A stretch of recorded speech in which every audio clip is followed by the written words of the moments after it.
안녕하세요. 부동산 투자 시장에서 열심히 기회를 찾고 있는 덩치입니다. 오늘은 고위직에 있는 분이 이런 말을 했다라고 해요. 집값 상승이 일시적일 수도 있다. 여러분은 어떤 생각이 드시나요? 일단 이 말은 집값은 상승을 하고 있다는 것을 인정하는 말이죠. 그리고 솔직히 지금 부동산 시장을 보면 인정하지 않을 수는 없을 겁니다. 서울에서 시작된 상승세가 수도권을 넘어 지방으로 확산되고 있는 모습을 보이고 있기 때문이죠. 그런데 집값 상승이 일시적일 수도 있다 라고 한다면 말꼬리를 잡고 싶은 마음은 없습니다만 집값 상승이 일시적이 아닐 수도 있다라는 뜻도 되는 것이죠.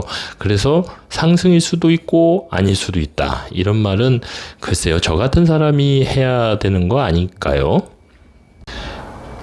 어쨌든 국토부 장관이 이런 말을 했다는 것은 글쎄요, 좀 실망적이다라고 할 수 있을 것 같습니다. 그런데 일시적일 수도 있다라고 한 것뿐만 아니라 이런 멘트를 했다고 해요. 지금 현재 공급에도 어느 정도 문제가 있는 거 아니냐라는 기자들의 질문이 있었겠죠. 그랬더니 공급에 문제가 없도록 차질 없이 계획대로 진행하겠다라고 밝혔다라고 합니다. 그런데 이것을 한번 살펴볼까요? 그렇다면 올해 공급 물량은 어느 정도 줄어드는 것일까요? 화면에 보시면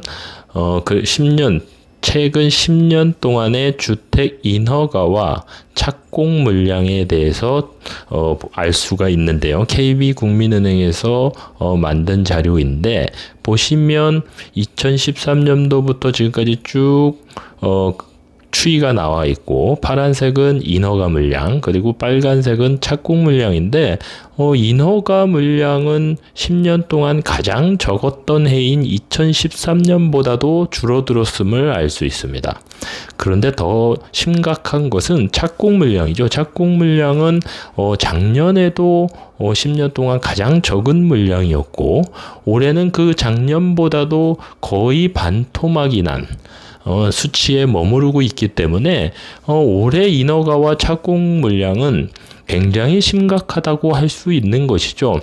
착공과 인허가 물량은 누누이 말씀드렸다시피 향후 3년에서 5년 안에 입주 물량이 되기 때문에 이 물량이 지금 급격하게 줄어든다는 것은 가까운 미래에 입주할 주택이 부족해지는 현상이 발생하는 것입니다. 따라서 시장에 공급이 줄어들게 되면 가격이 오르는 것은 피할 수 없는 상황이 되는 것이죠. 물론 경기 상황이 안 좋아진다거나 위기 상황이 온다거나 대출 금리가 작년과 올해 상반기와 같이 급격하게 증가하는 위기 상황이 되어서 수요가 줄어들지 않는 한 공급이 줄어들게 되면 가격은 자연스럽게 오를 수밖에 없게 될 것입니다. 그런데 이 그래프에서 유심히 살펴볼 것이 하나 있습니다. 파란색과 빨간색이 눈에 잘 띄기 때문에 그것만 볼 수가 있는데, 자세히 보면 회색 막대가 하나가 있죠. 회색 막대 그래프는 아파트 매매 가격 증감률을 나타내고 있습니다. 그래서 2013년도부터 23년까지 10년 동안의 회색 막대 그래프를 보면 13년도와 23년도, 지금을 제외하고는 모두 상승을 했던 때임을 알 수 있습니다. 그리고 하락했던 2013년 그리고 23년 어떤가요?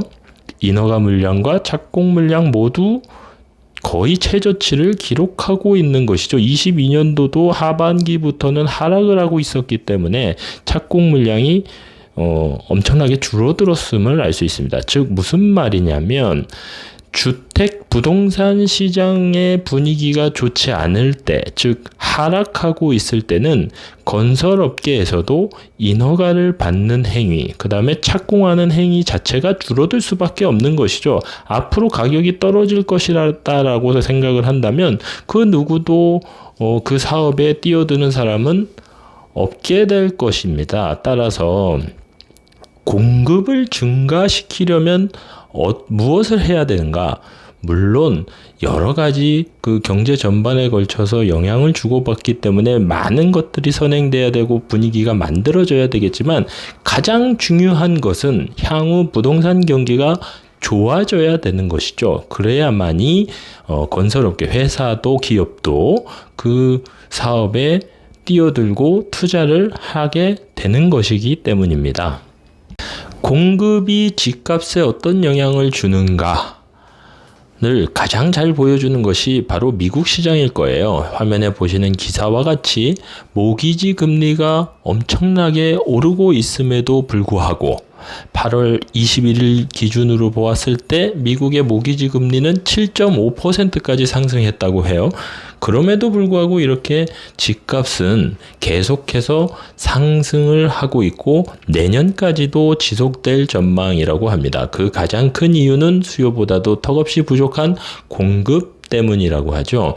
정부의 시장 개입이 없는 상황에서는 이렇게 수요와 공급에 의해서 가격이 결정되는 자유로운 시장의 모습이 나타나는 것인데 공급이 부족하기 때문에 금리가 높다 하더라도 가격이 이렇게 오르는 것입니다. 따라서 우리나라의 경우는 약간은 다르지만 말씀드린 것처럼 정부의 시장 개입이 미국보다는 훨씬 많은 상황에서 여러 가지 영향이 있습니다만 어찌되었든 공급이 부족하게 되면 가격은 계속해서 오를 수밖에 없는 것이고 아이러니하게도 그렇게 가격이 올라가야지만 기업은 투자에 그다음에 건설에 뛰어들게 되는 것이죠. 그렇다면 원희룡 장관의 저 말은 집값 상승이 일시적일 수도 있다라는 말은 달리 해석되어야 되지 않을까요? 항상 투자자 여러분의 성공적인 투자 이어나가시기를 응원합니다. 오늘 내용이 좋았다면 좋아요와 구독 그리고 많은 분들께 공유 부탁드립니다. 감사합니다.